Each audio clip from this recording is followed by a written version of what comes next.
Take a little walk to the edge of town with me, as I tell you the tale of Birmingham's most violent and notorious street gang, the Peaky Blinders! Yeah, that's right. Today we're covering the entire story of Peaky Blinders. All the way from everything going their way to when their empire came crashing down. Yeah, this video is gonna get kind of intense, so this is your only warning. Based on the real-life Birmingham street gang of the same name, the Peaky Blinders went from a group of regular working-class men to some of the most powerful people in the country. They created their empire through everyday thefts and murders, eventually tapping into more sophisticated techniques such as bookkeeping and rigging matches and races. They're well known for their sophisticated look, sporting an undercut hairstyle, tailored suits, and a flat cap with razor blades sewn into the brim. Many of the members are composed of the Shelby family, which creates a strong, loyal bond between everybody that's a part of it. Most of the characters and storylines have been fictionalized, including the gang's leader, but the show is still an iconic piece of television and history. So by the order of the Peaky Blinders, let's get to it. The show begins in the year 1919, in the slums of Birmingham, England, and the Peaky Blinders is a name everybody fears on the streets. Their leader is the ruthless Tommy Shelby, a cold, calculating strategist whose ambition is only matched by his intelligence. He's a World War I veteran, so occasionally he will suffer from PTSD and resort to taking opium to numb the pain. The Great War may have desensitized him to violence, but Tommy is a family man first, and he enforces a strict code to not harm anybody innocent, only those that get in the way. The Shelbys are descended from Irish Romani gypsies, hence why Tommy uses superstition as a coping mechanism when something bad happens. When we first meet Tommy, he's trying to get a Chinese woman to bless his horse, Monaghan Boy, to win the upcoming race. He makes sure to let everybody see and know that the horse is being blessed, so people will bet on it to win until they make sure it doesn't. By Tommy's side is his right-hand man and older brother, Arthur Shelby. Arthur is hot-headed and often drunk, hence why he isn't the brains of the crime family despite being the oldest. Arthur is loyal to Tommy, but the more criminal acts and murders they do puts more stress on him, as all he wants is to be redeemed as a good man. Kinda hard when you kill people for a living. Arthur doesn't agree with Tommy about fixing horse races, believing that it will cause trouble with Billy Kimber, the leader of the Birmingham boys, and the man who runs the horse races. And given all that ends up happening in the season, Tommy really should have listened to him. Next, there's Tommy's younger brother, John. John is just as smart as Tommy, but he's very egocentric, and at times his actions put the family in harm's way. The last few members in charge include Tommy's sister Ada, and the Shelby's aunt Elizabeth Pollyanna, Polly Gray, who ran the business while Tommy, Arthur, and John were off fighting in the war. So in a sense, she's got more strength than all of them combined. Polly is the only person Tommy will seek advice from, as she sometimes acts as a mother figure to him more than a business partner. Today is going to be the beginning of a new era for Birmingham, as Winston Churchill himself is sending the relentless Chief Inspector Chester Campbell of the Royal Irish Constabulary to Birmingham. His mission is to retrieve guns headed for Libya from the BSA, the British small arms company, that are believed to have been stolen by the Peaky Blinders. Turns out, Tommy's men did steal those guns, but it was an accident, so they were supposed to steal another crate. You gotta label your crates! So now Tommy faces the question of what to do with the guns, because it would be suicide to sell them. Meanwhile, Ada has been secretly in love with a radical communist named Freddie Thorne. Freddie fought with Tommy in the Great War, but if Tommy were to see them together, he'd be furious, as Tommy doesn't agree with communism. Freddie is also on the run from the police, as he's been holding rallies and union strikes promoting communism, so yeah, he's a bit of a revolutionist. Inspector Campbell isn't the only arrival in Birmingham, as a beautiful Irish woman who looks like she got lost in the wrong neighborhood wanders into the Garrison pub run by Harry Fenton. The Garrison is a regular meeting place for the Shelbys, as they will either go there to do important business or just to get drunk, or to start a fight. Usually they do all three. The woman's name is Grace, and she's come here wanting a job as a barmaid. Harry takes one look at her and tells her to get lost, fearing for her safety. But Grace is persistent on getting the job, I wish I was in and melts Harry's heart with her lovely singing voice. Campbell arrives in Birmingham and addresses his sad-looking new police force. He's not happy to see the city rotting away and controlled by street gangs, knowing full well that these cops take bribes from them, especially the Peaky Blinders. He enforces a new police force with men he trusts and will stop at nothing to take down the Peaky Blinders. He starts by having Arthur arrested, thinking that he was in charge of the crime family. And Big Bro is mercilessly beaten as Campbell questions him about the guns. Despite the excruciating pain, Arthur remains loyal and denies knowing anything about stealing the guns, which is technically true because only Tommy and Polly know about them. Campbell believes him and commends his loyalty, and then adds that he has enough evidence to get the entire Shelby family killed. But Campbell knows that the Shelby family are patriots that fought for their country, so he wants Arthur and the others to be his eyes and ears in finding who stole the guns. It's worth noting that Campbell didn't serve in the Great War, but he acts like he did. Tommy hears about this and still decides to keep the guns, hoping to use them as a bargaining chip against Campbell in order to gain power over the other street gangs. Tommy gets the chance to meet Grace, and at first he doesn't like her, even calling her a whore. Jeez, wow, what an introduction. But when he witnesses Grace's singing, breathing new life into the pub, he starts to fall in love with her. Although you couldn't tell by his cold, blank expression. I'm just kidding. Cillian Murphy is unbelievable. Unfortunately, we find out later that Grace is actually working for Campbell in order to help find the guns. Her father used to be one of the finest officers Campbell knew, and she's only doing this to avenge the death of her father by the IRA, the Irish Republican Army. However, after meeting the Shelbys and seeing how they are, she secretly has second thoughts about betraying them, as they're not what she expected. Later, a friend of Tommy's from the war named Danny starts having a really bad PTSD episode. He tries to calm down at an Italian cafe, but the Italian owner gets scared of Danny and pulls a knife on him. Danny snaps and accidentally stabs the owner and then runs away, unaware the cafe owner was protected by an Italian mafia family. Tommy finds out, and he's no choice but to kill Danny so they don't start a war with the Italians. However, it turns out that Danny's death was actually faked, as Tommy has a special assignment for him in London. I told you, Tommy is very smart. Episode 2 begins with Tommy, Arthur, and John meeting with a rival Romani gypsy gang, the Lees, to look for a new horse for the upcoming horse race. What starts out as a peaceful, friendly exchange turns into a bloodbath when one of the Lees insults Tommy's dead mother. Tommy, Arthur, and John attack the men who insulted them with their caps, slicing up their faces with the razor blades hidden inside of them. This may or may not have just started a war. Campbell initiates a surprise crackdown of all of the homes of suspected communists or anyone that might be associated with the stolen guns. One of the houses is Freddy's, where Ada is currently riding his flagpole. They escape, and Freddy makes plans to leave town, but one of the cops finds evidence in Freddy's house linking him to the Shelbys. Campbell then comes to Polly while she was praying at the nearby church. He has the place turned upside down looking for the guns, and then tells Polly that he wants to finally meet with Thomas face to face. Sorry. Later, Polly notices that Ada is pregnant and demands to know whose it is. It's obviously Freddy's, and Ada is afraid to admit it for fear of what Thomas and the others will do to him. Polly instructs Ada to marry him, but after the police raided his house, he disappeared. There's no guarantee that he's going to be back. Polly then tells Tommy that Ada is pregnant, and he forces her to admit it was Freddy. Tommy's furious, but Ada argues Tommy is no better if he kills him. Knowing Campbell won't rest until he gets the guns back, Tommy eventually meets with the inspector. Campbell presents the evidence they found in Freddy's home linking Tommy to him, and wonders if Tommy is aligned with the communists. Tommy explains that he's already dealt with his sister, and sees this as an opportunity to strike a deal. Tommy will help get rid of Freddy, in exchange for Campbell passing a blind eye to all their operations. Tommy also throws in the guns and warns Campbell that if he's arrested, he instructed his men beforehand to make sure the guns are delivered to the IRA. Campbell could lose his job if this happens, and has no choice but to swallow his law-abiding pride and accept the terms of a criminal. That's what I call checkmate. That night, Tommy finds out that the horse he bought from the Lees was cursed,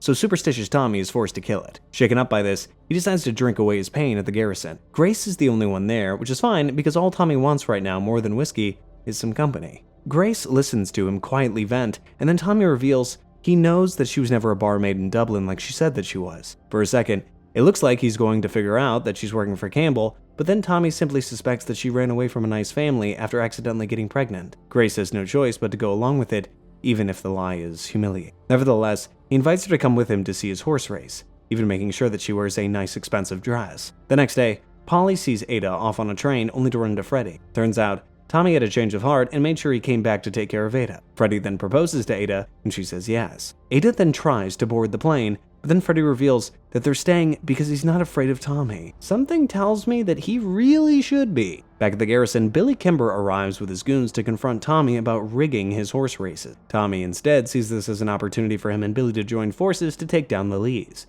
as Billy is also at war with them. Billy accepts, but still humiliates Tommy in order to make it clear that Tommy is working for him, not with him. Even in humiliation, Tommy is still a badass. Episode 3 begins with Tommy meeting two men from the IRA, who heard through a rumor about the guns that Tommy stole. They offer good money for them, but Tommy denies that he has them, trying his best to silence the rumor. Grace, working at the bar, overhears their conversation and then follows the men. However, one of them catches her spying on him, and he attacks her. Luckily, Grace gets hold of the man's gun and kills him. Oh my god. During this, Ada and Freddy end up getting married in a private ceremony. Tommy finds out that they defied his orders to leave the city, and it angers Tommy because he already promised Campbell that he'd run Freddy out of town. Polly figures out Tommy's deal with Campbell and becomes furious that Tommy made this decision without asking the family. She promises to handle Ada and Freddy, arguing if Tommy had let her handle it from the beginning, none of this would have happened. Later, Tommy finds Arthur praying and getting drunk at a church. Arthur is upset because people keep asking him questions he doesn't know the answers to,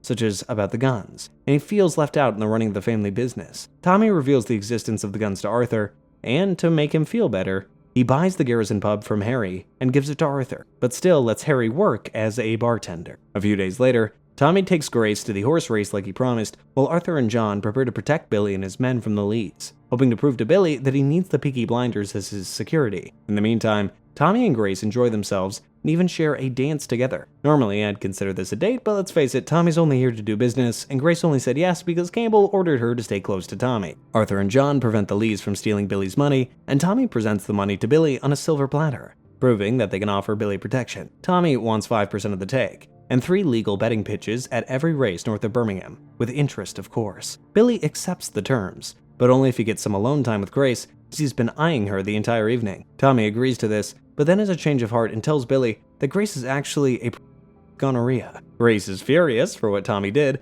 but at the same time is grateful that he changed his mind. When she asks Tommy why he rescued her, he doesn't answer.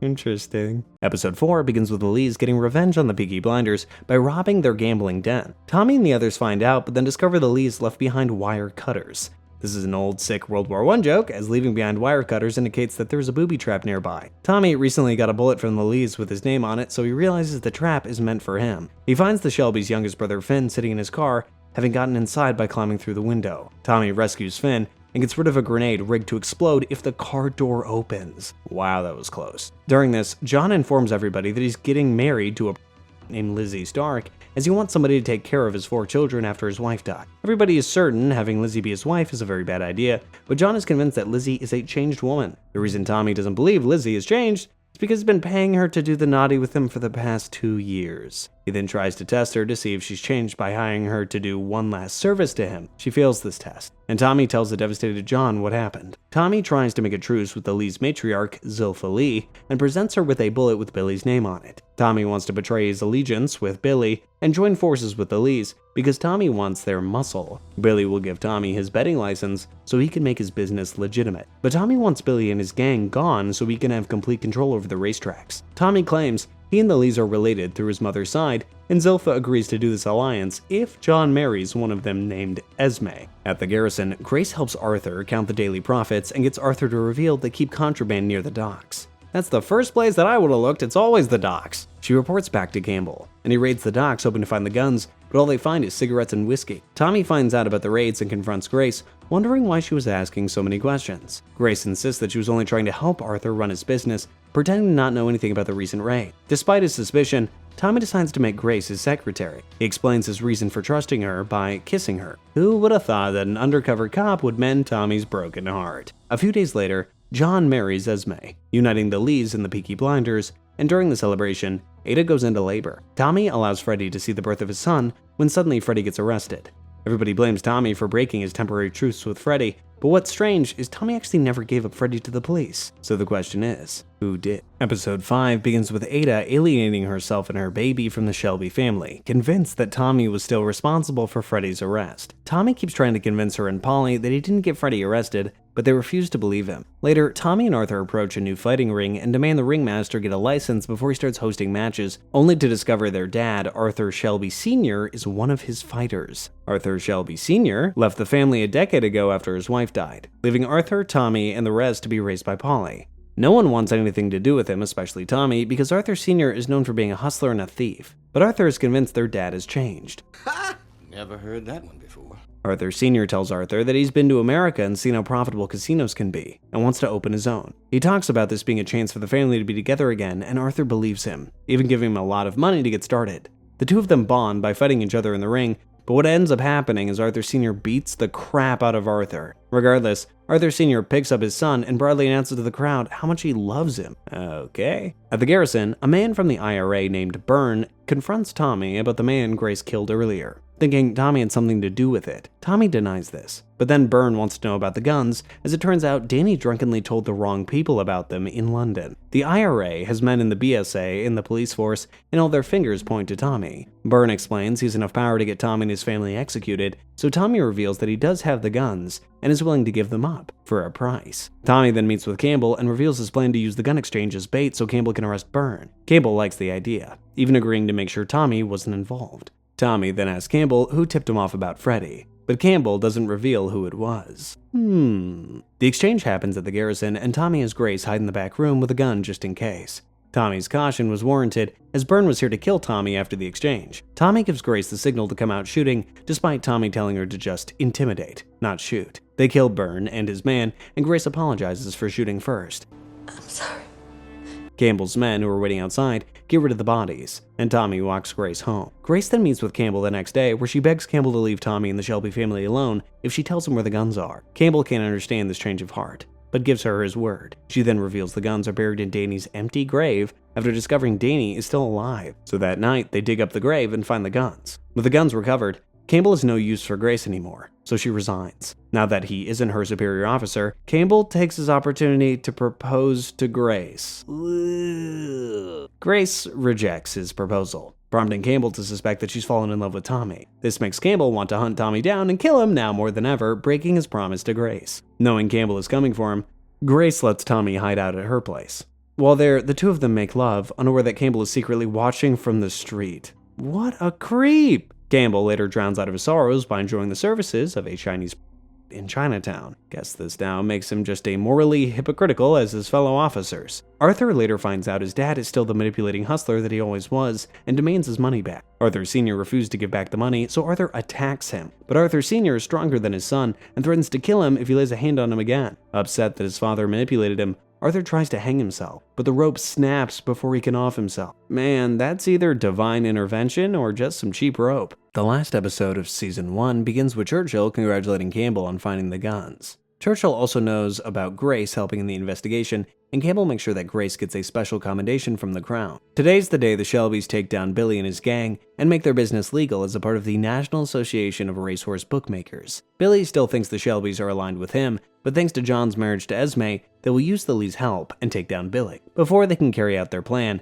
Ada enters, having forgiven Tommy after Polly convinced her that Tommy didn't actually arrest Freddy. To make things even better, Tommy is currently having Freddy freed from prison with Danny's help. Ada introduces her new baby boy Carl to the family, and everybody warmly welcomes them both. Before they leave for the racetracks, they drink at the garrison, where Tommy jokingly proposes to Grace about having a future together. Grace excuses herself into a back room with tears in her eyes, and Tommy follows her, apologizing. He wants to have a life with her, but Grace informs him that she will be gone when he returns from the racetrack. She's about to reveal that she was working for Campbell when a street preacher and ally of the Peaky Blinders, Jeremiah Jimmy Jesus, informs him that Billy and his men are on their way there because somebody tipped him off. Oh, come on! Tommy tries to figure out how the hell they could have been tipped off and realizes the only other person he told about the plan was Grace. Polly confronts Grace and figures out that she was an undercover cop. Polly keeps her secret safe because she knows Grace has fallen for Tommy and he wouldn't be alive without her. She tells Grace she won't forgive her, but adds that if she isn't gone by tomorrow,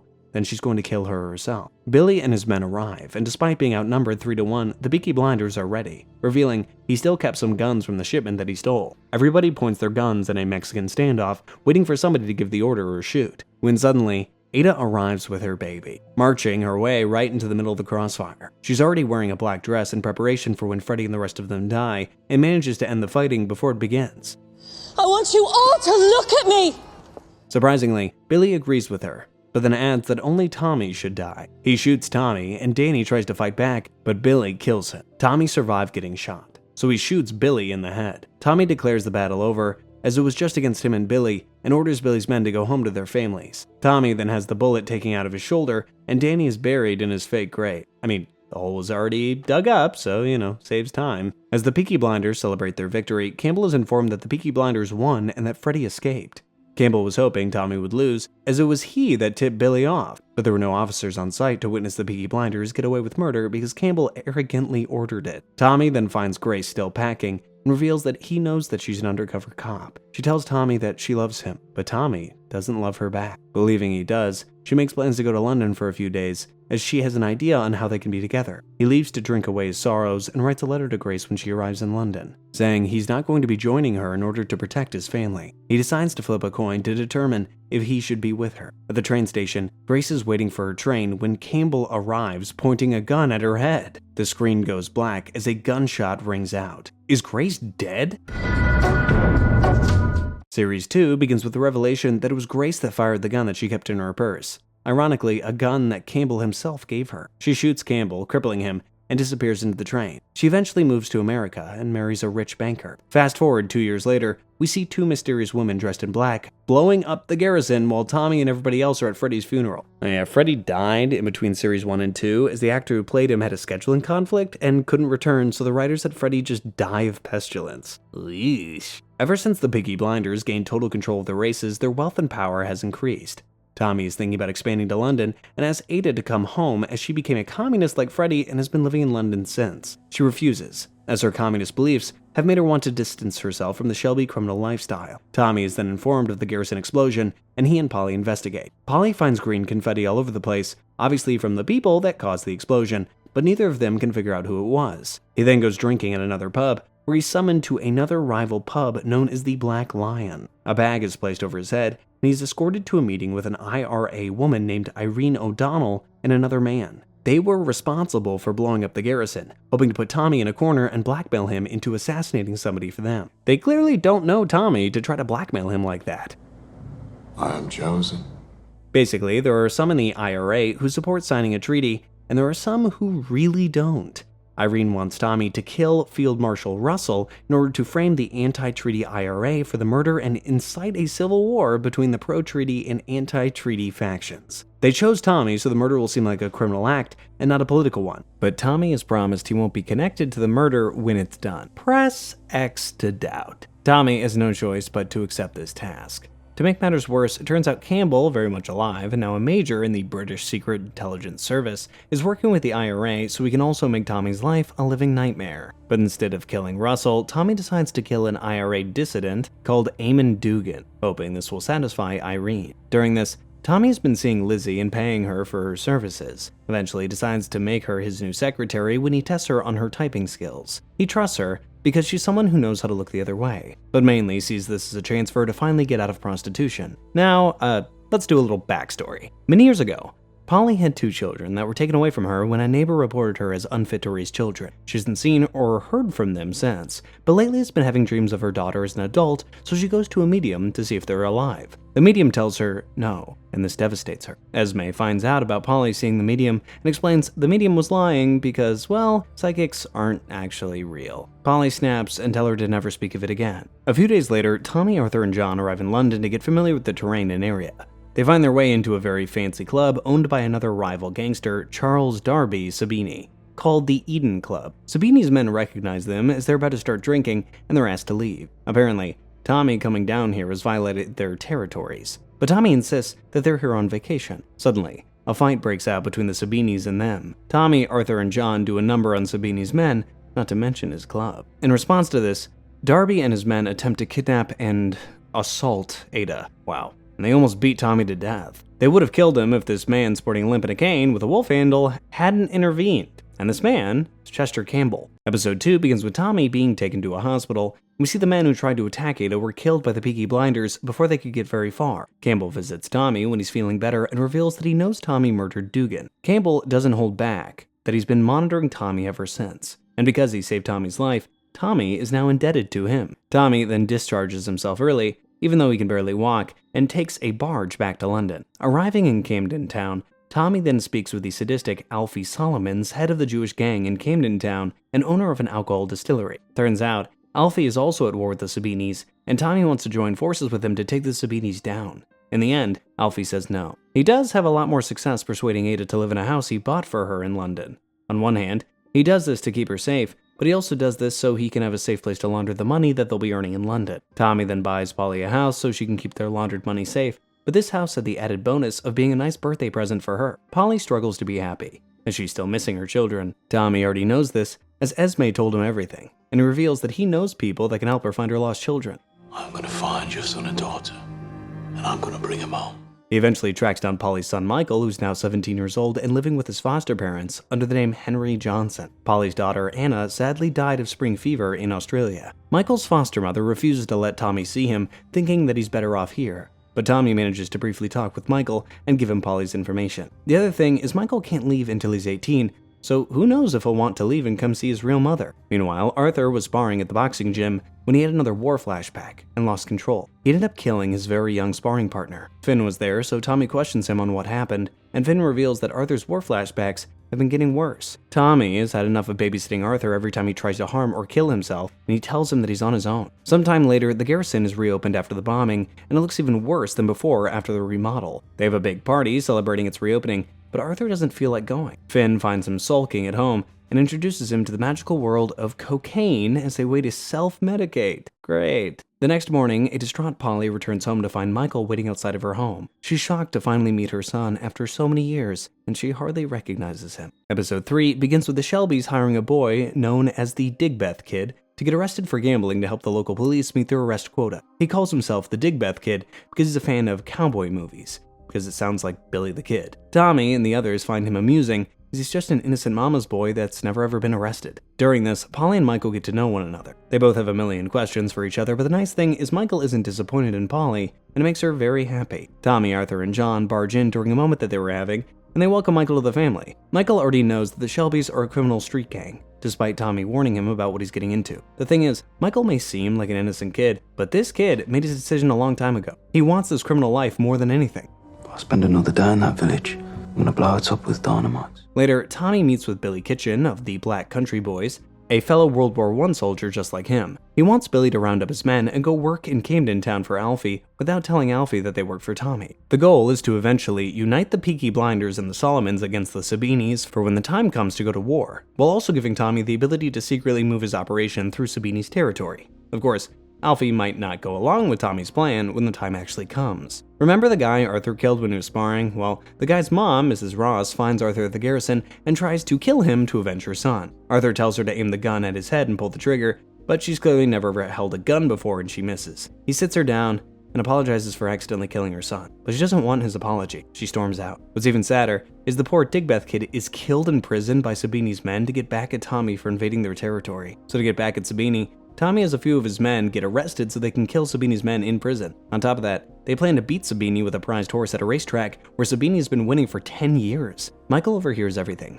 wants to go with Tommy to buy the prize horse. Polly is against this, as she's been trying to keep Michael out of the family business. But then John argues that if Polly wants Michael to stay, she should let him come along. So Polly lets her son tag along. At the horse auction, Tommy is almost outbid by horse trainer May Carlton, even though she didn't want the horse. She didn't know who he was at the moment, but she was intrigued by him because he entered the room like a king. Before he leaves, she offers to be his trainer for the horse. Tommy decides to hire her. Episode 4 begins with Arthur and the gang attacking the Eden Club and cutting up the face of the owner, Mario. Arthur then places the club under the management of the Peaky Blinders and takes advantage of all the exploits that come with it. Back in Birmingham, Michael asks Tommy to give him the position of accounts clerk, but Tommy's against it. Michael argues that he'd be more trustworthy than anybody else that Tommy would hire and emphasizes how much he wants to help Tommy become legal. Tommy thinks about it for a while and eventually gives him the job on his 18th birthday. May meets with Tommy to examine his new horse, and he also shows her their gambling den and the garrison. Tommy then wonders why May is so interested in him and wonders if it has anything to do with his dreamy eyes. May states that she's only here because he's paying her a lot to take care of his horse. The answer satisfies Tommy.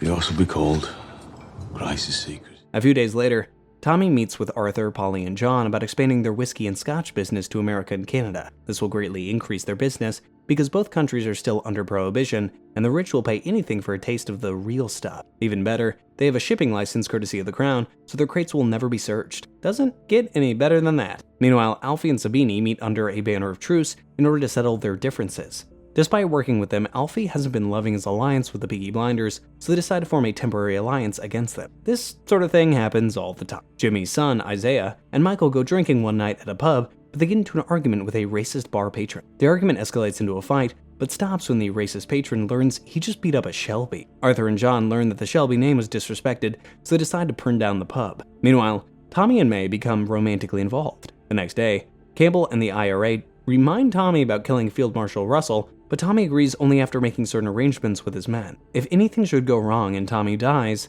then Campbell will die too. Afterwards, Tommy can't help but call Grace in London. He hangs up when her husband answers. Ugh, that's pretty awkward. Episode 5 begins on a festive note as Alfie is hosting a Passover Seder and has graciously invited Arthur, Billy, and a few others to celebrate with them. However, their invitation was actually a trap, and Alfie has his men kill Billy and the others, but make sure Arthur gets sent to prison. At the same time, the cops raid all the Peaky Blinders pubs and warehouses, Campbell has Michael arrested, and Mario takes back the Eating Club, but not without sending a message to the Peaky Blinders. Tommy confronts Campbell on all that happened, as he was promised protection. Campbell clarifies that it was actually Churchill that promised him protection, and proposes new terms. Arthur's been framed for the murder of Billy, and the others will most likely hang, and Michael was tortured into admitting that he had some involvement in burning down the pub. Tommy asks Campbell what he wants, but Campbell knows Tommy isn't afraid to die, so what he wanted was control over him and his family. With his empire and alliances now completely crumbling, Tommy suddenly gets an unexpected phone call from Grace. She wants to meet him, as she'll be in London for a few days,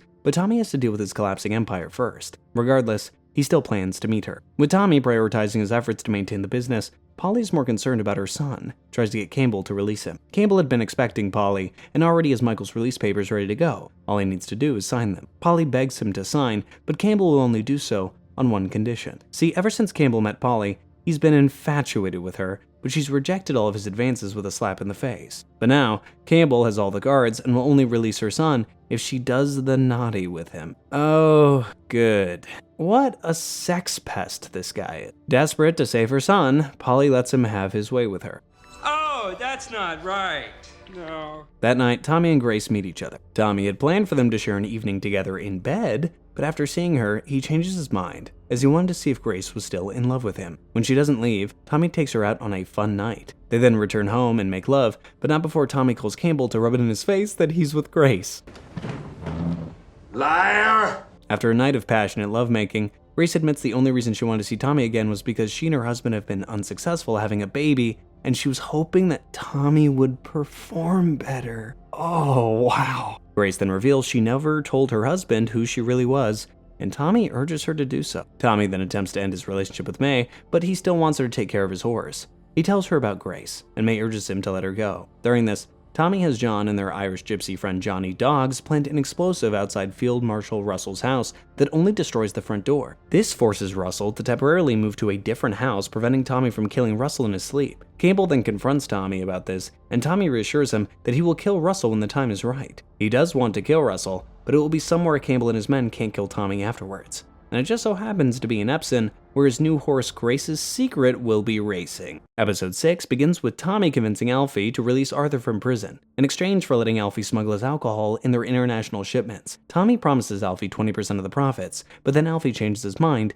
and he wants 100%. Do I really look like a guy with a plan? Tommy, being the smart tactician that he is, planned for this, and made sure to plant an explosive at the center of Alfie's distillery that will kill them all if they can't reach an agreement. Alfie calls Tommy's bluff, but in the end settles for 35%. Tommy collects the Peaky Blinders, and they head for Epsom. He checks in on his horse and says goodbye to May. However, this goodbye is different. The whole day, Tommy's been acting like today is the day that he dies, and he's been settling his affairs and putting everything in order in case he does. Tommy then runs into Grace, who informs him that she's pregnant with his child. Tommy's shocked, but can't worry about it right now and tells Grace to say that it was her husband's. After all, who knows if Tommy is even going to be alive after today? She confesses that she does still love him, and promises to wait for him. Lizzie then arrives wearing a nice dress, and Tommy sadly has to tell her some bad news. Field Marshal Russell is here, and Tommy needs Lizzie to be an escort again and lure him away from the crowd so Tommy can kill him with no witnesses. This makes Lizzie upset because he promised her she was done with his life. Tommy tells her this is the last time, and promises to rescue her before things get carried away. Unfortunately, Tommy is delayed, and Russell brutally assaults her before he arrives.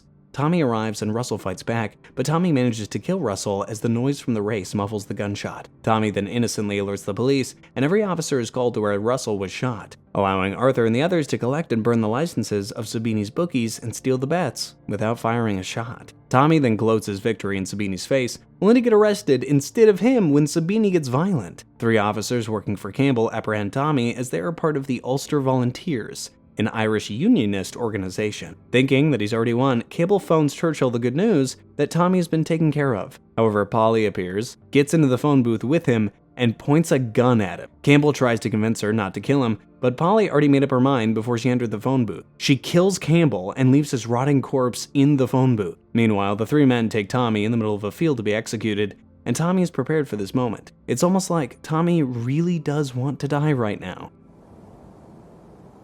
And the Blackbird went. Suddenly, one of the men shoots the other two and spares Tommy's life. He tells Tommy that Churchill still wants him alive and will want to use him for an assignment later on. Tommy walks away, still trying to process what just happened. He returns to the office where he finds Michael asleep at his desk. He wakes him up and they drink to their victory. And Tommy tells Michael that he's getting married. A happy ending, but then again, we still have 4 seasons to go. The year is now 1924, and Series 3 begins with Tommy getting married to Grace. Oh, yay! By now, Tommy's wealth and power has increased so much that he lives like a king, and has a massive mansion with countless servants. Tommy and Grace's son Charles was born more than a year ago. I think it's safe to say that Tommy is the luckiest and happiest man on earth, but you could just tell from his face, obviously. The wedding reception takes place in Tommy's house. A lot of bad blood between the Shelbys and Grace's family, as Grace's family stayed nice and clean during the war while the Shelbys bled and died in the mud. The fact that Grace's family wore their uniforms doesn't make things easier. Tommy, who hasn't been the same since he was almost killed, as the Shelbys gather in the kitchen to give them a simple instruction. Ignore the bad blood for one day, as today is his wedding, so no fighting. No fighting! During dinner, Arthur gives his best man speech, but decides to go off script and speak from the heart. In between series 2 and 3, Arthur got clean, found religion, as well as a deeply religious wife named Linda. Normally, this would sound like a good thing, but an overly sentimental Arthur is just as dangerous as a hot-headed one. Tommy has to interrupt Arthur's heartfelt speech because he almost revealed to Grace's family that Grace's American husband has offed himself, as this would make Tommy and Grace's union look bad. Of course, this wouldn't be a gangster wedding without some business taking place. During the reception, a refugee from Soviet Russia named Anton Kaladin makes contact with the Peaky Blinders, offering the code Constantine as confirmation for a meeting to exchange money with the young Grand Duchess Tatiana Petrovna. Tommy, Arthur, and Finn then meet the enchanting Tatiana for the money exchange. However, Tatiana will only give the money to Kaladin, and Tommy refuses to involve him because Kaladin gave the wrong code name. She demands to see him, but Tommy made a promise to Grace to not conduct business inside the house, so she gives them the money right there and instructs Tommy to kill Kaladin. Arthur had some restrictions about having to kill Kaladin, being a changed man and all, but Tommy told him they don't have a choice, so Arthur kills Kaladin. During the celebration, Polly met a handsome portrait artist named Reuben Oliver, and they both develop feelings for one another. He invites her to have tea with him next time she's in London, and she accepts. Episode 2 begins with Tommy securing several armored vehicles for a business deal with crooked priest Father John Hughes. As they wait for their buyers, Tommy keeps being stressed out about something. I don't think it's the business deal that's stressing him out. The buyers never show, so Hughes leaves, but not before giving Tommy the name of somebody he'll meet at the Ritz in London. Tommy then meets with the Archduke Leon Romanov, who is Tatiana's uncle. Tommy is here because killing a spy isn't cheap, and Romanov didn't pay him everything. So Romanov gives Tommy with a special sapphire, and Tommy accepts this, but not before making arrangements to make sure that it is legit. During this, Arthur and John meet with the powerful Vicente Shangretta, as the Peaky Blinders recently burned down his son Angel's restaurant, and he wants an explanation. Vicente suspects they burnt it down so they wouldn't be at Tommy's wedding, and because Angel was in love with Lizzie, something the Peaky Blinders didn't approve of. John lets the ego get the better of him, and threatens both Vicente and Angel, so Vicente publicly threatens to murder him. For fear of another war breaking out against another Italian gang, Polly and Arthur beg John to apologize. But instead, John decides to beat up Angel. He slices up Angel's face and tells him to stay away from Lizzie. Come on.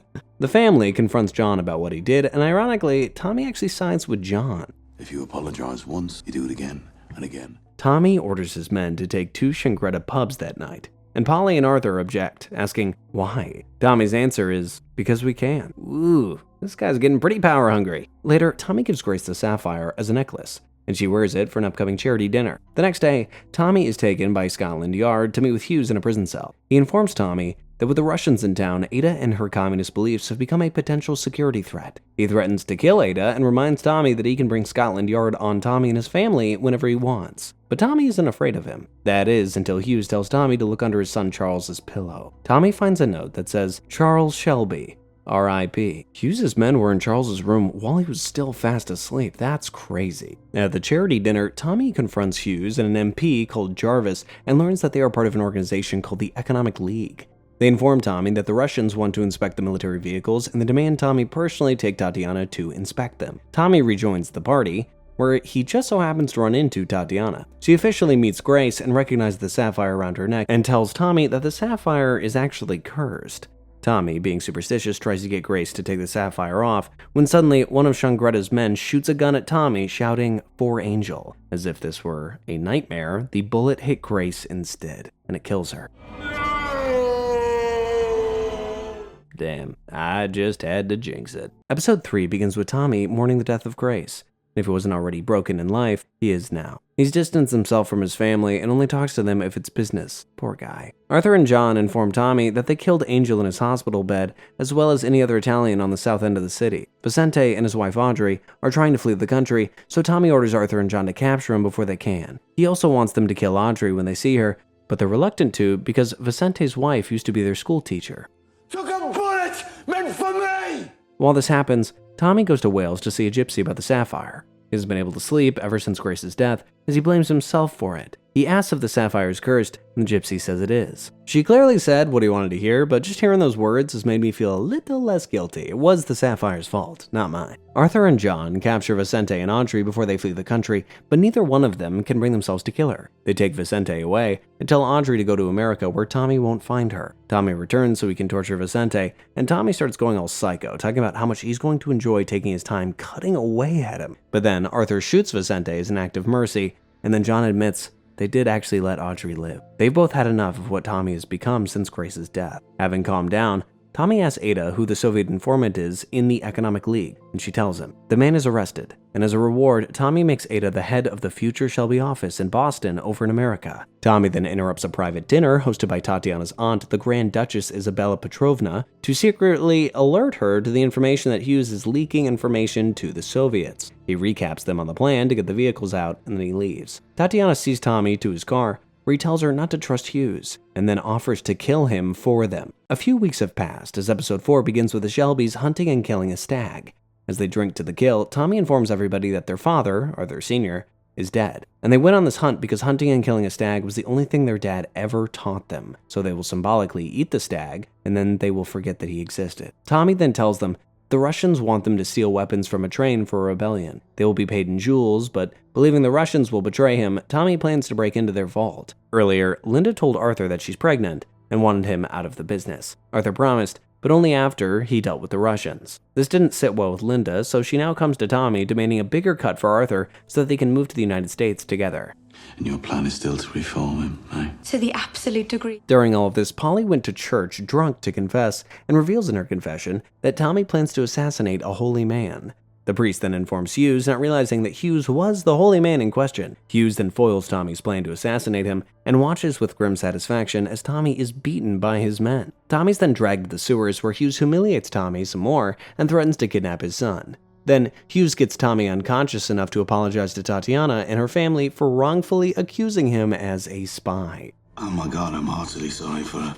Tommy makes his apology at the Ritz and returns home, where Ada introduces him to the special advisor of the Soviet Council. He warns them about Hughes double-crossing them, and then finally collapses from his injuries. Episode 5 begins 3 months later after Tommy's been given a chance to recover from his injuries. He then calls upon everybody's favorite Jewish gangster, Alfie, to appraise the Russian jewels, ruining their plan to give Tommy fakes. Alfie also makes amends with Arthur for what he did to him, and Arthur forgives him because that's what Jesus would do. Alfie examines the jewels and exposes the ones that are fake and the ones that are real. Then the Peaky Blinders start tunneling under the Russians' mansion so that they can steal the real jewels from them. Tommy does this because he doesn't believe the Russians will pay after he gives them the tanks. Tommy also ensures the guns on the train will be useless, which would negate the need to blow up the train carrying the weapons to help the Russians. This would sabotage Hughes' plan, which was to plant evidence at the scene of the explosion incriminating the USSR communists and causing the UK to cut off diplomatic relations with Russia. Man, remember when they were just fixing horse races? Meanwhile, Polly had allowed Reuben to paint a portrait of her,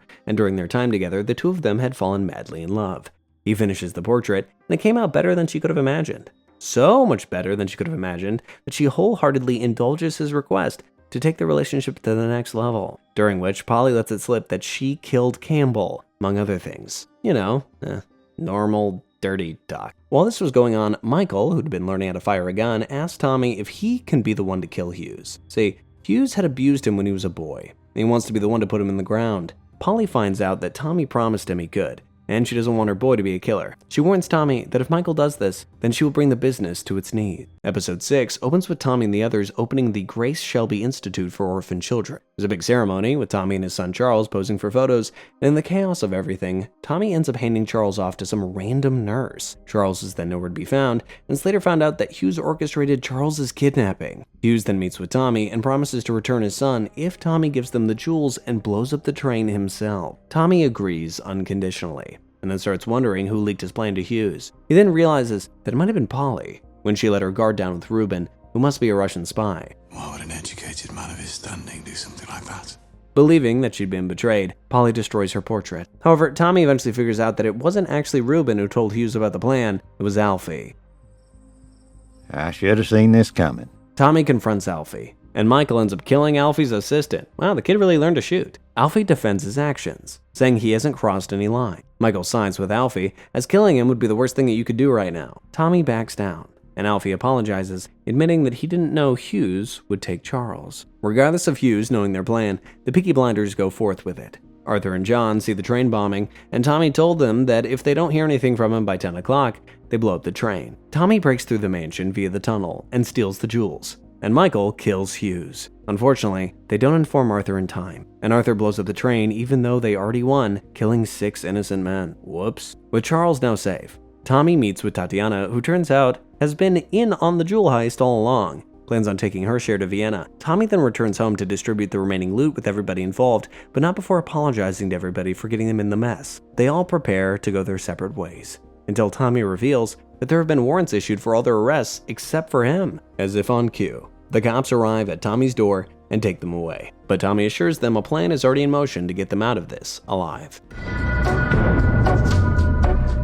Series 4 begins with Arthur, John, Polly, and Michael preparing to hang for their crimes. During this, a barrister named Edward Roberts informs Arthur Bigg, a staff member for the king's private secretary, about the execution. Edward shows Arthur several documents, some of which name Winston Churchill's involvement with the Peaky Blinders, and then explains the deal that Tommy proposed. If his family is set free, all incriminating documents will be burned in the Edward's presence, providing Thomas would receive an OBE, which is a high honor award. All this was once again Tommy trying to legitimize his business beyond being a gangster. 1 year later, and 2 days before Christmas, everyone has gone their separate ways. No doubt still mad at Tommy for almost killing them. Lizzie still works for Tommy and hates him. Ada returns from Boston for Christmas and visits each of them. John and Esme continue their relationship of arguments and lovemaking, and now domesticated Arthur remains stifled by Linda's watchful eye. Michael uses cocaine to stay on top of the business, and Polly has fallen into an alcohol-fueled mania. Man, don't you just love the holidays? Later, Tommy gets a disturbing letter from Luca Shangretta, the son of Vicente, with a black hand imprinted into the letter. Black hands are an ominous threat used by Italian mafias to threaten their enemies with violence or death unless a debt is paid. What's scary is that every Shelby gets a letter from Luca, each containing a black hand. They believe Luca is seeking revenge for the murder of his father. Tommy and Ada figure out what to do and decide to have everyone regroup the day after Christmas, thinking that they still have time. However, Tommy foils his own assassination attempt when he discovers a few of his servants working for Luca, which makes Tommy realize Luca plans to kill one of them before Christmas. He tries to warn everybody, but can't reach John, so he sends Michael to warn him. Unfortunately, Luca's men reach John when Michael does, and they gun down both of them, injuring Michael, but killing John. As Michael recovers from his injuries, the next episode begins with everyone setting aside their differences and coming together to deal with this new threat, except for Esme, who blames Tommy for John's death. She decides to take John's children and go back to her Lee family, officially making her an ex-Peaky Blinder. Arthur has already carved a bullet with Luca's name on it and vows to be the one to shoot it through Luca's skull. Tommy suggests contacting Aberama Gold, a killer for hire, but Polly and Johnny strongly advised against this. Good men, Tom. I don't need good men, Johnny, for this. I need... Many believe Arthur should be the one to kill Luca since he killed Vicente, but ever since Linda's influence on him, he hasn't had the violent rage to kill anybody at all. Regardless, Tommy has the final word and chooses to enlist Aberama's help. They give John a proper gypsy funeral, and Finn takes John's place alongside Tommy, during which 2 of Luca's men try to assassinate a vulnerable Tommy, but Aberama stealthily kills them from behind, saving Tommy's life. Polly is furious that Tommy used John's funeral as bait so he could kill 2 of Luca's men. She's finally had enough of Tommy, and goes to see Michael. She plans to flee to Australia and begs Michael to come with her, but Michael refuses until Polly agrees to help the Peaky Blinders deal with Luca. Aberama agrees to help Tommy, but only if Tommy helps his son Bonnie become the next great boxer. The kid looks like the only thing he can knock down is a piece of paper, so Tommy has Bonnie fight a man twice his size to see what he can do. Surprisingly, Bonnie knocks the man out cold with only a few punches, so Tommy and Arthur decide to induct him into the Peaky Blinders. Afterwards, Tommy is approached by communist activist Jesse Eden, who tries to convince Tommy to treat his factory workers more equally. Tommy encourages Jesse to try and get his workers to go on strike, knowing that they can't afford to not work. Nevertheless, she manages to rally Tommy's forces and go on strike. Commie bastards. Tommy is then approached by another surprising visitor, Luca Shangretta himself. You killed my father. Luca was posing as a French trade delegate and was shocked at how easy it was to meet Tommy all alone in his office. Tommy pulls a gun on him, but an unafraid Luca reveals he already has the bullets from that gun in his pocket. During the trouble you had earlier on your factory floor.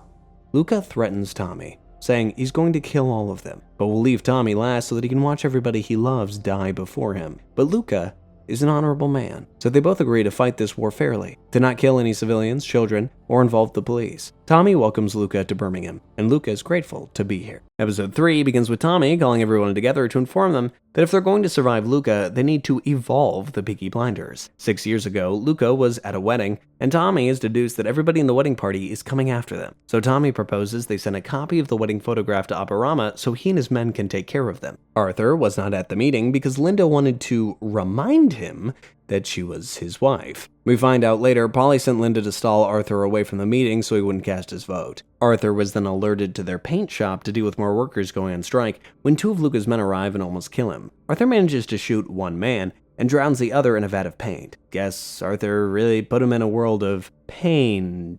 It's pretty good. Boo! Arthur then informs Tommy of what happened and why he wasn't at the meeting, and now believes he should be the one to kill Luca, not Aberama.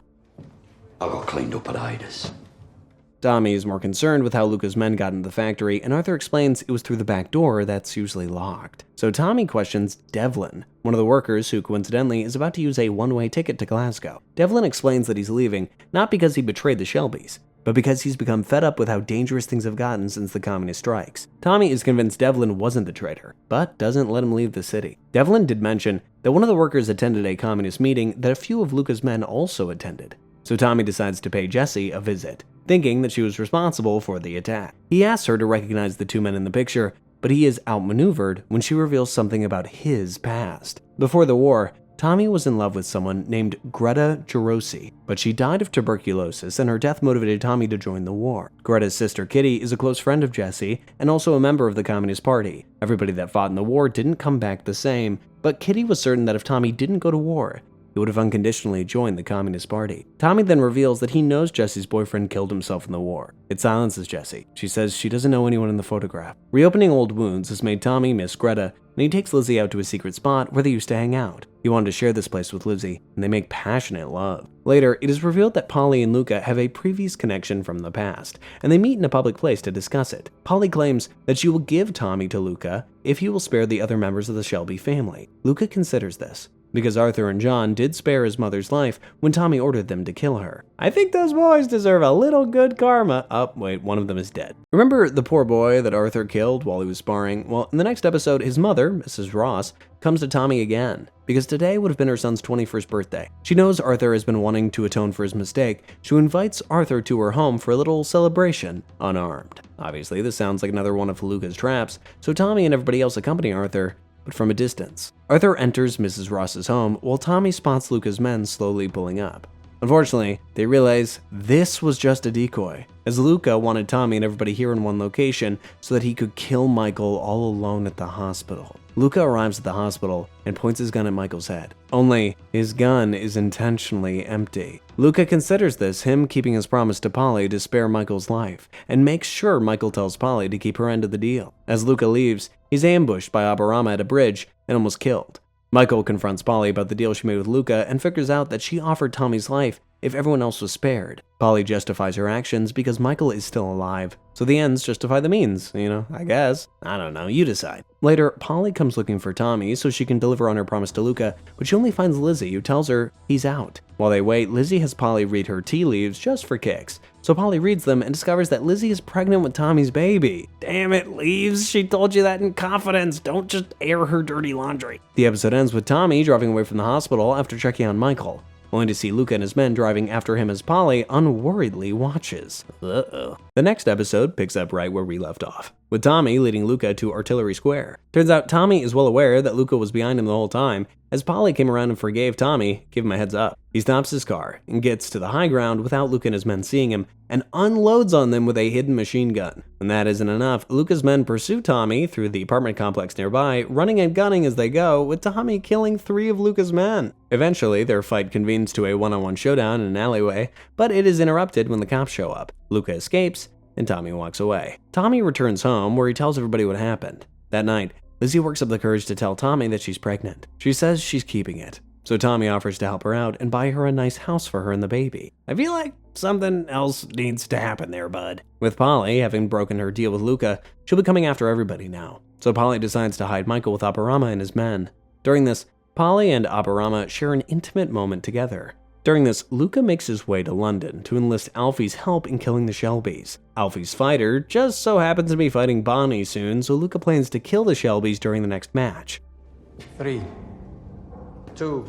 Alfie only agrees to do this if he gets paid a lot of money, because Tommy is a very, very good friend of his. This guy's got a pretty strange definition of friend. Meanwhile, Ada is questioned by a handsome army colonel named Ben Younger, who questions her past as a communist. Ada was seen recently conversing with Jesse, and Ada says it was just to settle an industrial dispute when she was actually trying to unite Jesse's cause with the Shelby Company. Ada returns to Tommy and learns that Tommy knows Ben Younger. Right now, Tommy is currently trying to get information from Jesse regarding the communist movement in order for him to potentially get a seat in Parliament. I told you, the guy is ambitious. He has a private dinner with Jesse so he can get information from her, and the dinner develops into something more intimate, as it so often does. The episode ends with the boxing match between Bonnie and Alfie's man about to take place, and something tells me that won't be the only showdown going down tonight. The next episode begins right where we left off, with the fight getting underway. Tommy watches the fight with Arthur, but Arthur can't stop watching Bonnie's opponent, Cornerman. Arthur is convinced that something's wrong, and when the Cornerman leaves the arena, he follows him. Arthur loses track, but the Cornerman surprise attacks Arthur in the locker room with a garrote. Tommy comes to his rescue, but not before Arthur is killed. The next day, they hold a funeral for Arthur like how they did for John, and Michael is pulled out of hiding. Tommy tells Michael that he wants him to run their base of operations in New York, but there's no guarantee when he'll be back. And Tommy planned it this way because Michael chose not to warn him Luca would be coming for only him. Right before they burn Arthur's body, Audrey Shangretta makes a surprise appearance, waving a white flag. With Arthur and John dead, Audrey feels the vendetta has been paid, or as she phrased it, won. However, Audrey will only say the vendetta is complete if Tommy hands over all their business to them. Otherwise, Luca is going to kill them all. Tommy has no choice but to hand over the entire business to Luca, so he and whoever is left in the Peaky Blinders meet with Luca in the Peaky Blinder distillery to peacefully negotiate an armistice. As Luca soaks in his victory, Tommy reveals that he sent Michael to America to negotiate with other American mafioso and turn Luca's men against him, someone by the name of Al Capone. Realizing that he just lost, Luca attacks Tommy, only for Luca to be shot and killed by a very much alive Arthur.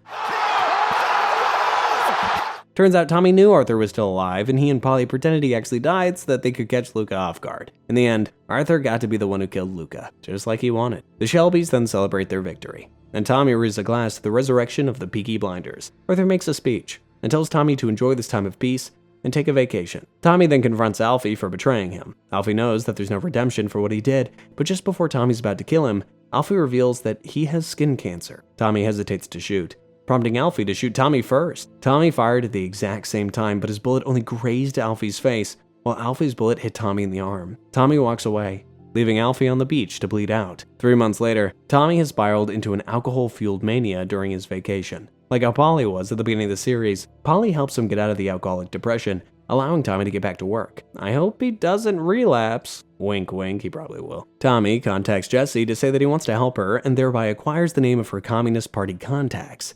He takes the information to Big to secure an endorsement for his campaign for Member of Parliament. Tommy then sweeps the election, and he becomes the new Labour Member of Parliament. He also decided to marry Lizzie, and she gave birth to a baby girl, Ruby. I think things are finally looking up for Tommy and the Peaky Blinders. Right? Wrong. Series 5 begins 2 years later on October 29th, 1929. Uh-oh. History buffs know what this means. Arthur informs Tommy that they just received an intimidating letter from an organization known as the Angels of Retribution. They are a shadow group in Chinatown and expect the Peaky Blinders to pay them a certain payment. They say they've never heard of the Peaky Blinders, so Tommy sends Aburama and Isaiah to introduce themselves. Meanwhile, in America, Michael awakens from a crazy night with his girlfriend Gina to discover the stock market has crashed. It's bad because Tommy had predicted this would happen a few days ago and advised Michael to pull out. But the brokers assured Michael the prices would rebound, so he held on. Well, there goes all their money. In London, Isaiah, Aburama, and Finn, who wanted to tag along, paid the Angels of Retribution a visit, during which Finn gets shot in the arm, which is bad because Finn was told not to go, and Aburama kills a pimp. Later, Aburama takes a bullet out of Finn's arm and Ada catches them. Remember how Linda has been this deeply religious person who despises everything the Peaky Blinders do? Well, turns out that recently she's been helping out more with the company and has become addicted to the devil's dandruff. Mentioning this now because her storyline goes downhill very quickly. Tommy calls a family meeting at the garrison to discuss what happened in New York, where he informs them that he's been able to secure some money back from their assets. But as Arthur put it, they are... When Ada brings up Finn getting shot, Tommy explains that the pimp they killed was blackmailing a senior member of the House of Lords, the upper house of Parliament. The police asked Tommy to kill him because according to them, he wasn't worth a trial. So Tommy saw this as an opportunity to better the world. Ada and Lizzie storm out after hearing this, and Polly informs Tommy and Arthur that Ada is pregnant, and that it's Ben's. At the House of Commons, Tommy and the other members discuss how to handle the stock market crash. Tommy gives a passionate speech, and it attracts the attention of fascist revolutionary Oswald Mosley. Mosley meets Tommy after the meeting, hoping to be closely working with Tommy in the future. I don't like where this is going. Later, Michael Levitt, a journalist, conducts an interview with Tommy and asks him questions about his past with a view to damaging his images as MP. But Tommy outmaneuvers him by threatening to expose Levitt's homosexuality. Later, Levitt is killed by two men working for the Peaky Blinders. Episode 2 begins with Tommy finding landmines and a scarecrow dressed as him on his farmland. Of course, he realizes the landmines were there after he walked out into the middle of the field. Ah, shit. At one point, Tommy was so tempted to end it all out there on the field, and this sort of thing is going to keep happening throughout the series as he becomes more paranoid that people are trying to steal his throne. What kept him alive is that Charles ran out to tell him that he had a phone call, prompting Tommy to rescue his son from stepping on any landmines. The phone call was an IRA agent named Captain Swing, informing Tommy that they captured Michael while on his way back to Birmingham. Apparently, capturing Michael was their way of saving him from the man who wanted Michael dead, so they call Tommy asking to spare his life or kill him. Tommy makes them spare Michael, and asks why they saved him. Swing explains that ever since Tommy converted to socialism, he's been the side of the Angels, and the Angels are their allies. Polly and Arthur welcome Michael home at the station, and Michael reveals he and Gina got married by the ship's captain because Gina's pregnant. Polly's not happy to see him, thinking he betrayed the family, and Tommy refuses to welcome him back home, forcing Michael to stay at a hotel. This pisses Michael off because he didn't betray anyone. He just lost all their money, and is disgusted by how the family is treating him after everything. Lately, Tommy's been having this dream about a black cat, which is bad because a black cat dream means that there's a traitor close by. Polly reminds Tommy that a black cat dream could also mean something else, like that Tommy is hurting himself. bloodshed, bathroom. Michael then introduces Gina to Tommy and tells his side of the story. He admits that he betrayed Tommy in his heart, and that the IRA only saved him from a Protestant Scottish street gang known as the Billy Boys. Tommy chooses to believe him, but then curses Michael's unborn child, fueling their animosity. Believe me when I say, this is just the beginning. Meanwhile, Aburama and Bonnie are ambushed by the Billy Boys in their forest hideout. Aburama is shot in the shoulder, but sadly, Bonnie is killed. They are led by Jimmy McCavern, and he and the Billy Boys believe Tommy's reign is over. To send a message, they hang Bonnie's dead body on a cross. That night, Aburama brings Johnny Dogs to Tommy's house, convinced that Johnny is the traitor, as he and the Lees were the only one who knew where they were camped. Johnny denies this, and Lizzie comes out pointing a gun. She's had enough of Tommy, and the others bringing business into the house and endangering their children, and threatens to shoot Tommy. Thankfully, Tommy manages to calm her down, and he believes Johnny isn't the traitor. Episode 3 opens with Polly taking a still recovering Aburama to hide out in a gypsy camp. She instructs Aburama to lay low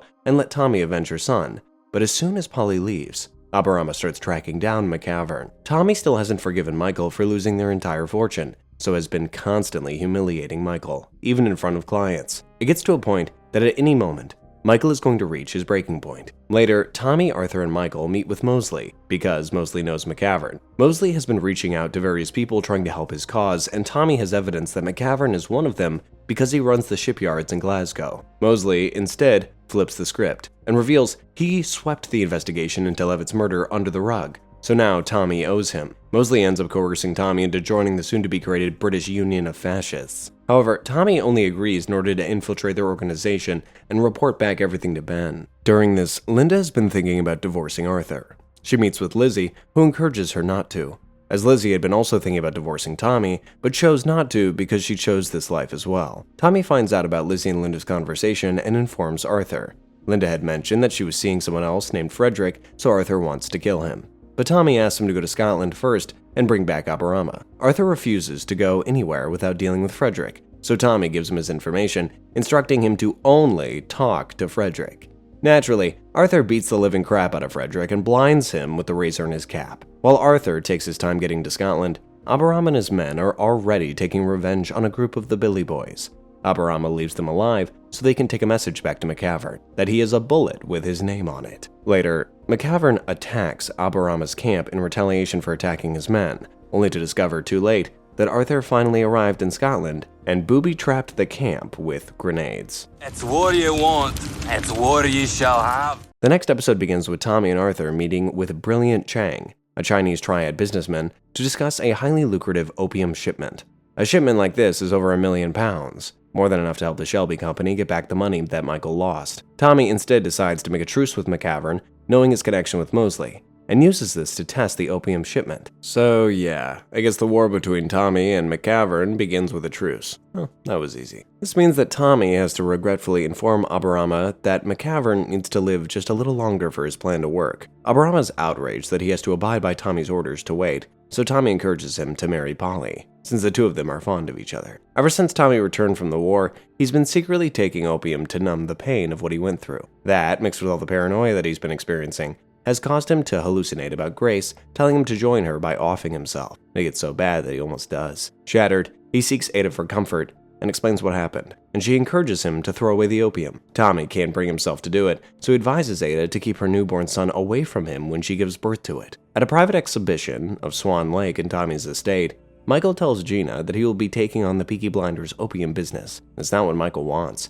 as he isn't a fan of opium. But this is Tommy attempting to show Michael trust once again. Gina also isn't thrilled about selling opium for fear of getting caught, but she sings a different tune when Michael dazzles her with all the money that they will be making. Aberama steals Polly away to propose to her, and she accepts. Arthur is then confronted by Linda, who attempts to shoot him in retaliation for Arthur disfiguring Frederick, but she is shot by Polly. Linda's wound is attended to as the next episode begins, and the bullet is removed. Tommy and Polly give her some opium for the pain so she can sleep and recover. But when she wakes up, she leaves Arthur for good. Is it too late for Lizzie to leave too? While the Shelbys tended to Linda, Mosley, who was also there, takes this opportunity to take the stage and thank the musicians and performers for a lovely performance. He then makes a passionate propaganda speech concerning the rise of the fascist movement in the UK, and that Tommy will be by his side supporting him. His speech is met with resounding applause, and Mosley urges everybody to spread his message. You're doing dealing with a man like that, Tommy.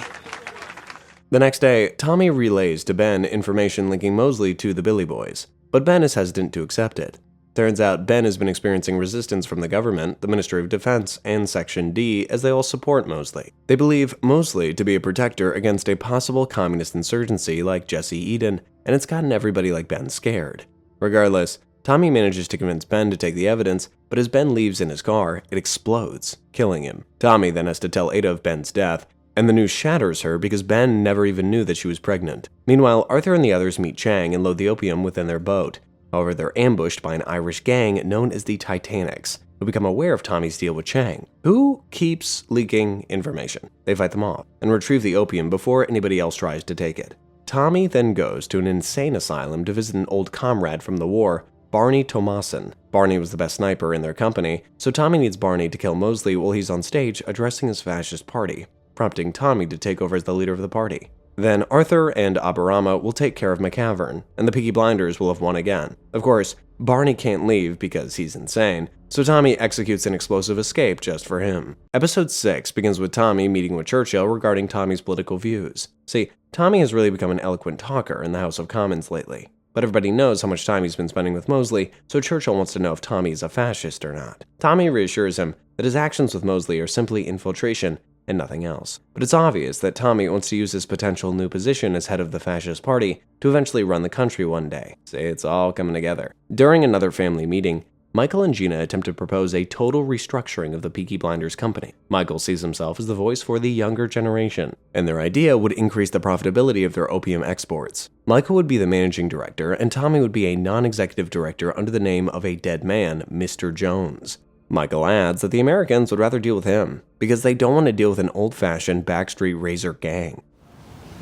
Right.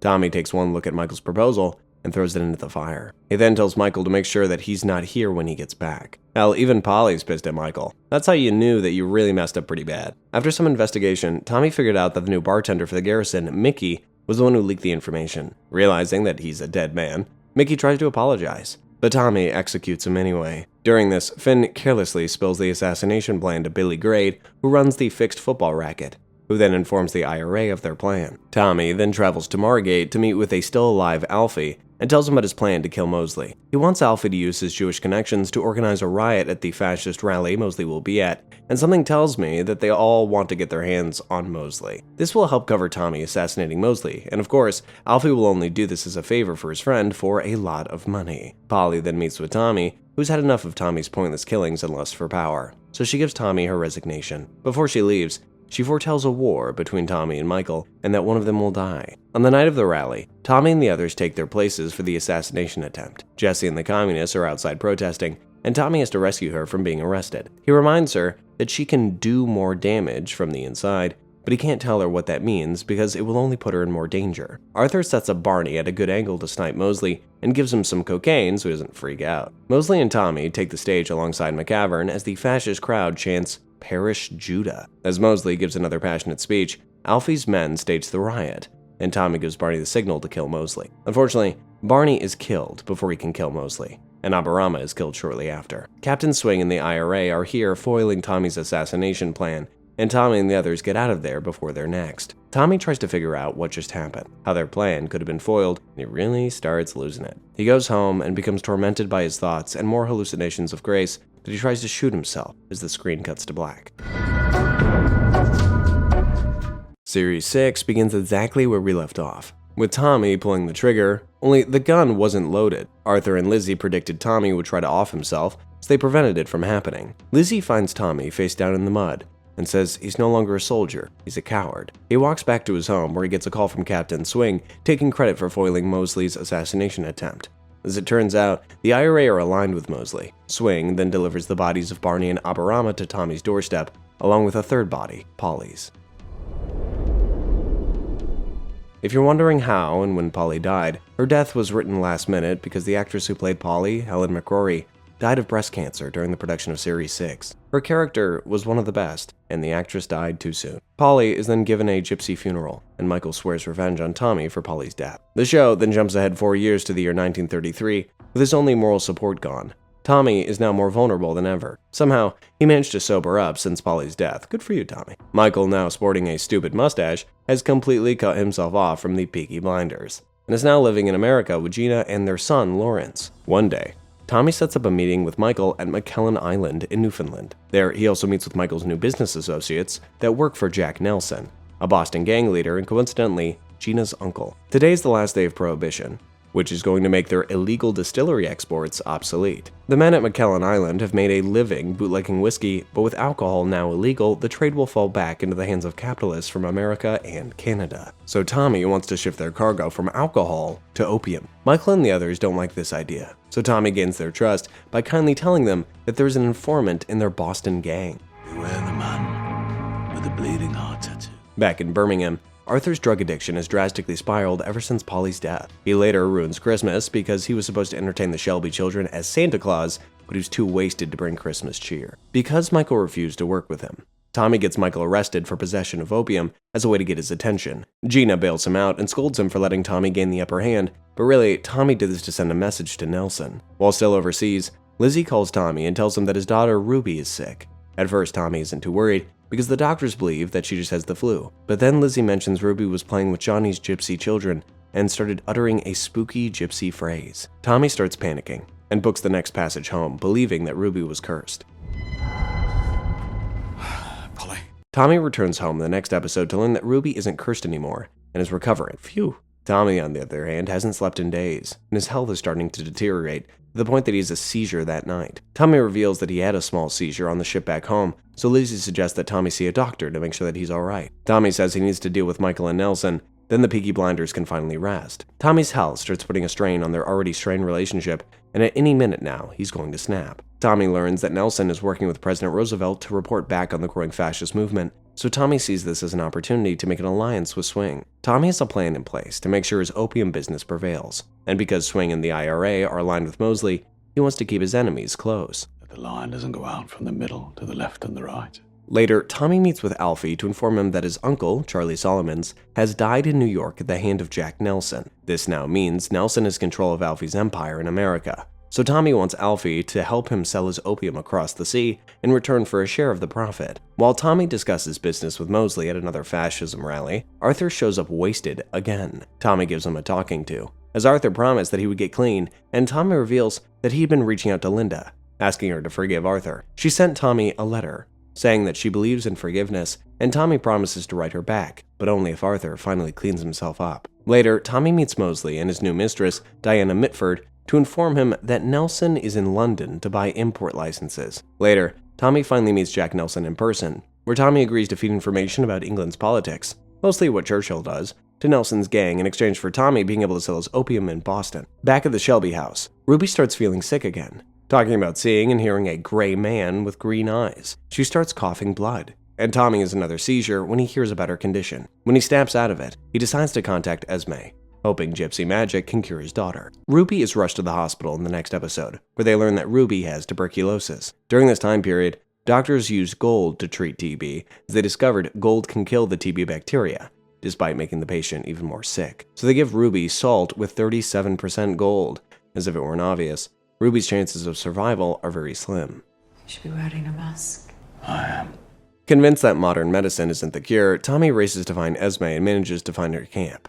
He tells her about Ruby, and at first, she doesn't want to help him because she's had enough of the Peaky Blinders, but she comes around. Esme takes him to a gypsy graveyard and tells him the person he gave the cursed sapphire that once belonged to Grace gave it to her sister, who died shortly after. She then says that she had a daughter that died at the age of 7, leading Tommy to believe that it was this woman who cursed Ruby in revenge. Tommy rushes back to the hospital to find a way to lift the curse, but Lizzie greets him at the entrance and tells him that the gold treatment didn't work. Ruby is dead. Episode 4 begins with Tommy burning Ruby's body and the entire Shelby family mourning her death. Enraged, Tommy then exacts revenge on the gypsy family that cursed Ruby. Only then is he able to finally mourn. He then gives Esme her payment in gold for helping him find who cursed Ruby, and Esme reveals that Tommy has a gypsy son named Erasmus, or Duke, from a woman he slept with 20 years ago.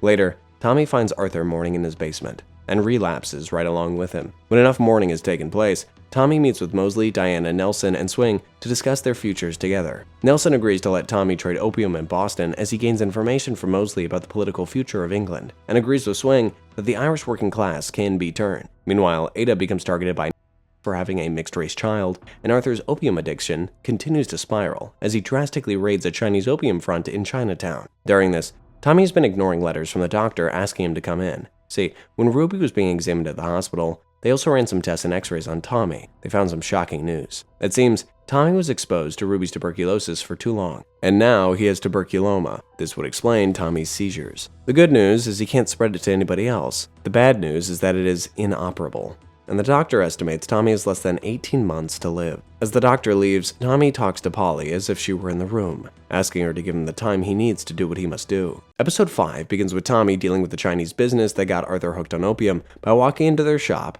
taking their remaining drugs, and throwing them into the canal with a bomb.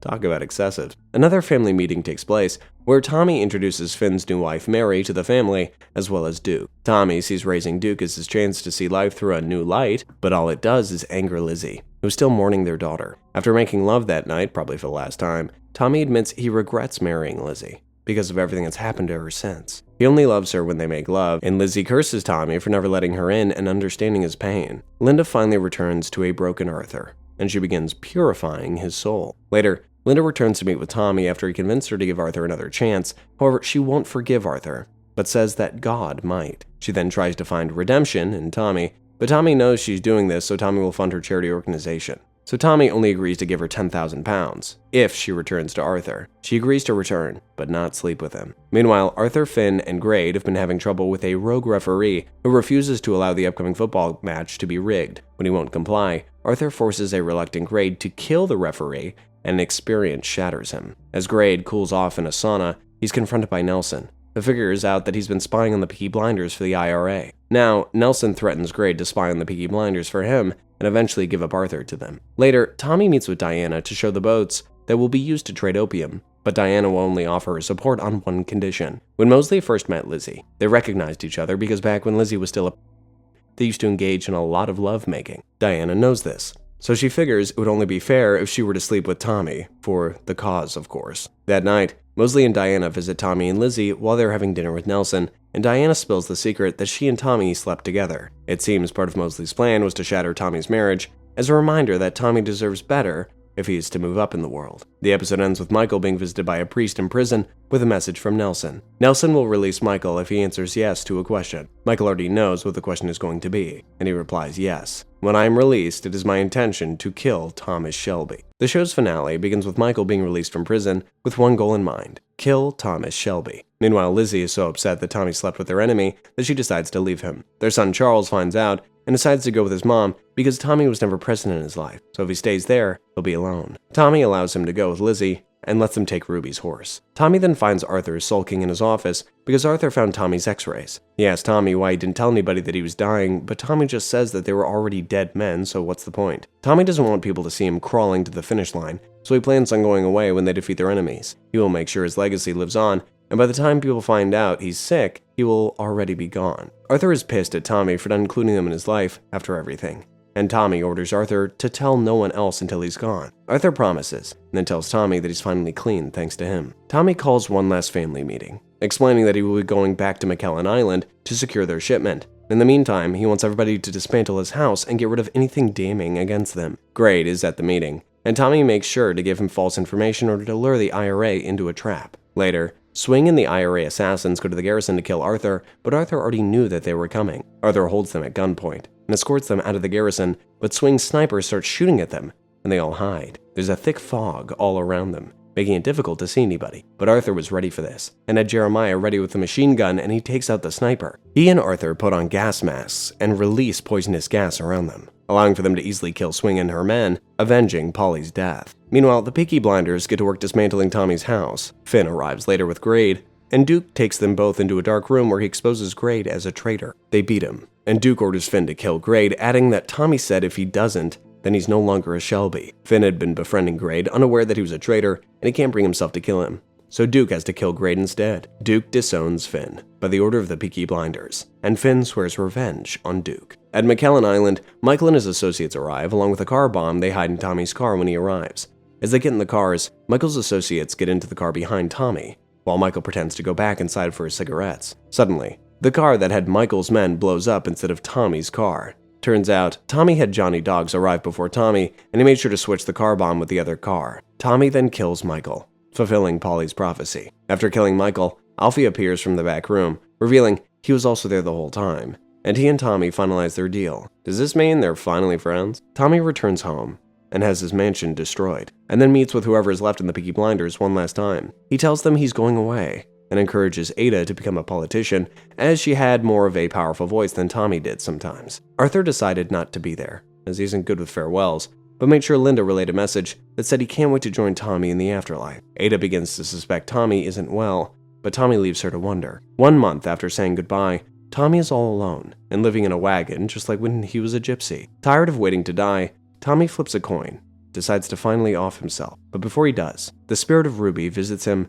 and shows him a picture of Mosley and Diana's wedding. Tommy's doctor is in the photo, and he realizes that he was given a false diagnosis. Mosley knew the only person that could kill the great Thomas Shelby was himself, so he had Tommy's doctor diagnose him with an incurable disease, knowing that Tommy would off himself. So Tommy returns to kill his doctor, and relents upon realizing that he's finally at peace. Tommy then returns to his wagon to see it and all of his possessions burning in flames, and he rides away on his white horse to somewhere unknown. Damn. In the end, I guess Tommy still won. But the story isn't over. In 2026, there's a film coming out called Peaky Blinders, The Immortal Men, that will officially conclude the show, so be on the lookout for that. Anyway, feel free to click on the video on the screen to watch another one of our videos. Thanks for watching. See ya.